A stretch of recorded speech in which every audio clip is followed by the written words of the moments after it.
Semi-final of the Stay at Home Story Cup 2, right top side of Eternal Empire. We're looking at the main base of the Korean machine. He's been playing super good StarCraft lately, but it's not enough so far in this series. It is INnoVation. And in the bottom left, he's finally warmed up after 2 group stages. He's up 2-0 against INnoVation. It is Serral. I'm with you. Yeah, I believe that as soon as you made it into the round of 16, you already got some prize money in this tournament, correct?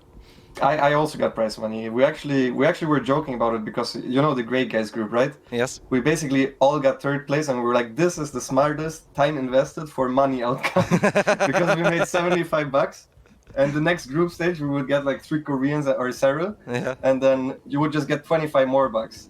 Okay, so the next level play was to take top 3 in the first group stage, drop out, and then go back to streaming.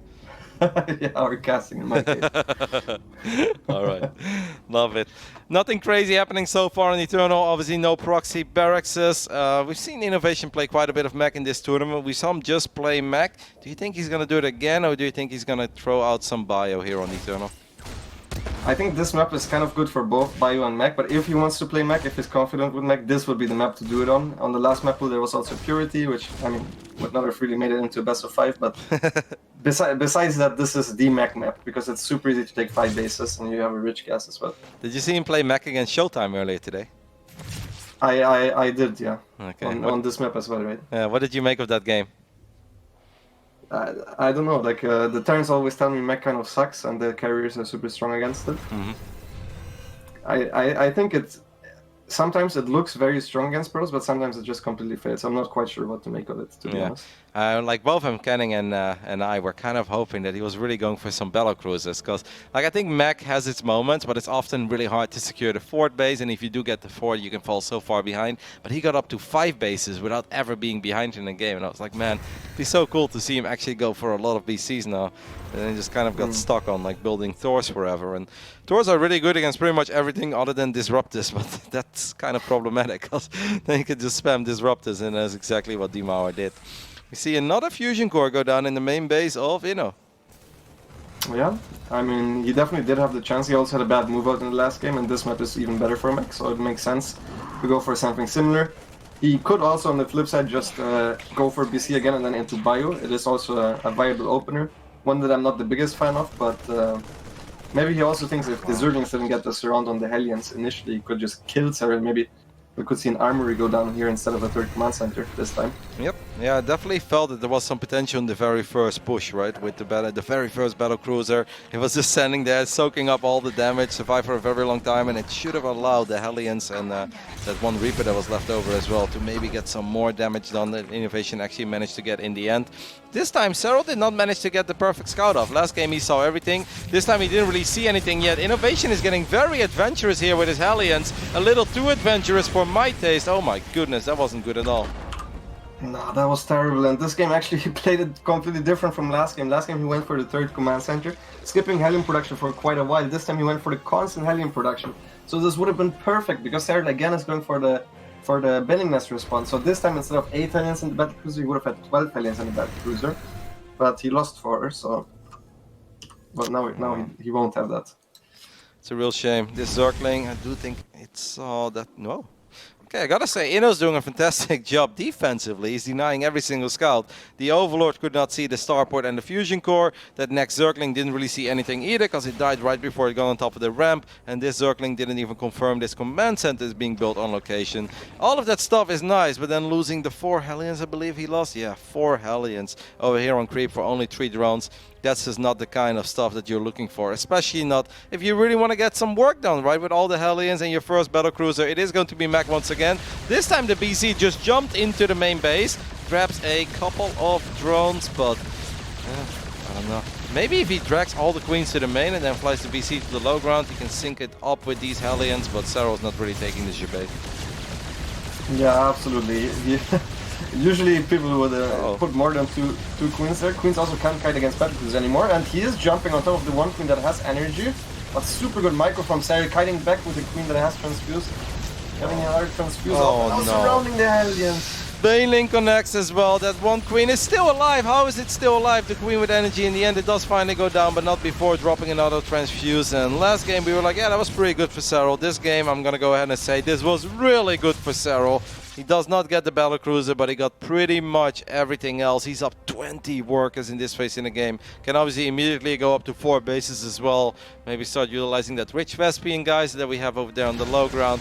And this is just kind of a disaster for INnoVation, man. And man, Inno's been looking so good lately, but this is actually, you know, if you're a Serral fan, you gotta be happy, right? Because you saw him kind of just bumping and bruising his way through these first 2 rounds, but he's looking good in this best of 5. Yeah, absolutely. And this was actually after an unscouted Battlecruiser opening. He had no clue what was happening, so he didn't have the main base and the naturally connected. He only had 1 queen in the main, and he still just calm and collected, pulled 2 additional queens to the main base, left the rest at the front against the Hellions, and microed everything perfectly, just pulled the drones away for a bit from the Battlecruiser, and I mean, that was a picture-perfect defense after even not having scouted what INnoVation was up to. Yep, only losing 5 drones while killing 11 Hellions. I mean, then you know something went well. And 3 queens went down in the end, but obviously if you are that far ahead economically, that's something you can absolutely justify. I think at this point, there's not too much that INnoVation can really do, right? You're kind of losing your momentum. You're going to fly around a little bit with your Battlecruisers, drop a couple of Yamatos here and there, but he also knows that he's going to be outmined in the near future quite badly. Would you say, once again, this is one of these moments where Serral should just go up to 100 drones? Yeah, absolutely. I think that's the play here. And this time, INnoVation doesn't even have any Cyclones on the map, so he won't have any map control besides the 3 Battlecruisers that he has. And I think the play is, after this 5th base, to take a 6th base very early on the other rich gas base and play it from there pretty much. Well, it seems like that's what Serral was going to do. Last game, he never actually dropped the infestation pit. He never went up to Hive. Obviously, there was a lot of action, and maybe that was a good call because he did get very close at one point. I think as soon as he got the drone count that he wants, and he's getting close to max out, and he starts trading, but he's still mining so much, I wouldn't mind seeing him also go up to Hive. Yeah, I mean, the backup plan for this entire thing, if you don't kill the Terran, is to add in a couple of Ultras and stay on a Lingbane heavy army. So that's usually the follow-up of the Zerg.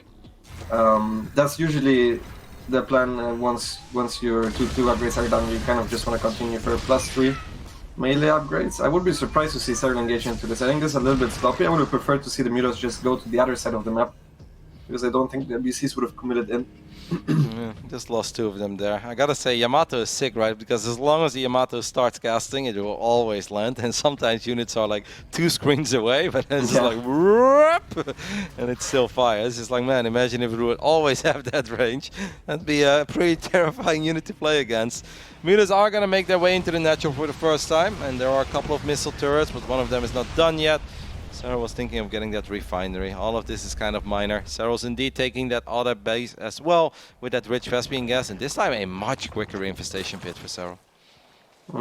Yeah, he's again super rich, and the thing is, you kind of seem a little bit passive if you play like this, but you can't really expect against a player like INnoVation to get damage on if they're just on 3 base.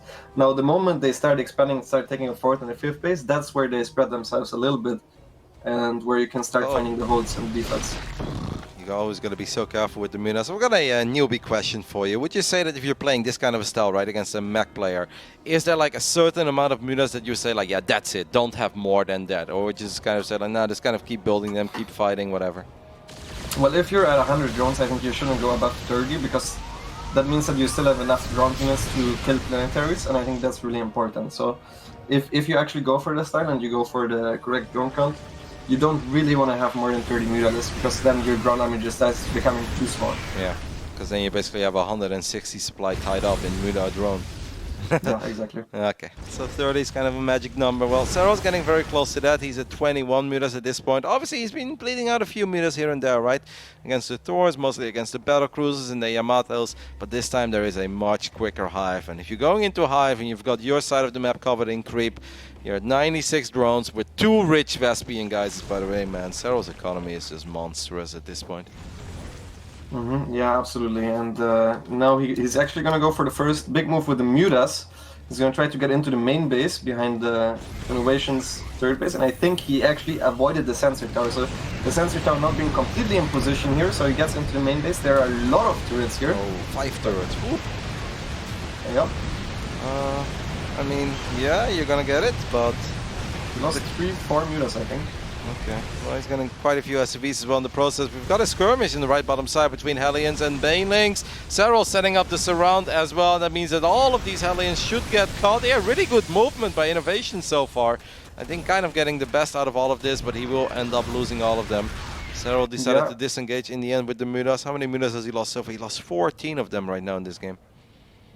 Yeah, and these trades with the Hellions are not terrible at all because the turn kind of wants to max out with a very low Hellion count and you have excess minerals. So if you don't, it's either you do this kind of stuff with the Hellions, and if you actually trade for gas units like the Banelings, that's fine, or you just start messing command centers. That's kind of the two options you have. I mean, I kind of like what INnoVation is doing. He is drawing all the mutas back as well. The BC should be able to teleport out, and that is exactly what they do. They teleport to the right bottom side of the map. Okay, well, then you get a hatchery, but it also means that your BCs are going to go down, correct? Yeah, they're just going to die. I feel like maybe if he wanted to join them up with the main army, but I feel like they're maybe a little bit far away. It's now going for the planetary. He's not going to get it, though. Neither is he going to get the Taurs. He will just get the Geyser here, and the Taurs are... Oh, INnoVation. That's actually kind of cool. A lot of Banelings getting blown up by the tanks there as well, but they do make it kind of into the center of this mech army. But that was sweet army movement by Inno, and Serral not getting the planetary on top of this. Lambo, I kind of feel like INnoVation is making some amazing moves here.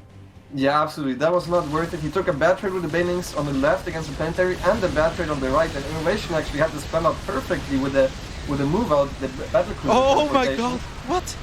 You got so close with the mutas. The Taurs is obliterated like 10 more, well, maybe not 10, but that was definitely 5 or 6 mutas going down there. Now Adreno Glands is done, but that muta count is all of a sudden not very intimidating anymore at all. It's only 11 Mutalisk at this point. Yeah, I think that was really beautifully orchestrated by INnoVation. I think he's just gonna take it here. I think Serral is trying to jump on the army, and there's actually not that many Hellions here, so the Zerglings are doing quite well, but all the mutas are down, so that means no matter what happens, the trade is kind of okay for INnoVation because these Battlecruisers are over the Ling Bane constantly firing, and now INnoVation just starts F2ing forward and rally pushing. He's like, okay, after taking these trades like 3 times in a row, there's no way you can remix again, no matter how rich you were earlier on, and now he's just going for it.